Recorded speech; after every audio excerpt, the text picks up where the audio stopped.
If your plans for the new year include eating better, here are some ways to improve some of the most common bad habits. Skipping meals is a bad habit that rarely helps with weight loss. If you're too busy to eat, make something that's quick and light, but also filling and satisfying. A perfect solution is a Formula 1 shake. Make sure it includes enough protein to help keep you full until your next meal. If you need help with portion control, start by simply serving yourself less. Using smaller plates or bowls also helps. And keep serving dishes off the table to avoid the temptation to take another helping.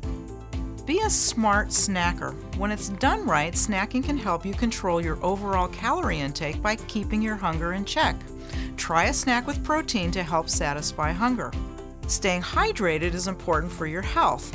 When you don't drink enough liquids, it can make you tired and irritable, which could lead you to unhealthy snacking. Try adding a bit of flavor to your water, which will encourage you to drink, and keep a water bottle nearby. If you need to add more fruits and veggies to your day, plan to have one at each meal and snack. Frozen fruits and vegetables are just as nutritious as fresh, and you can add fruits to Formula 1 shakes, yogurt, or cereal, and add veggies to soups, stews, curries, omelets, and stir-fries.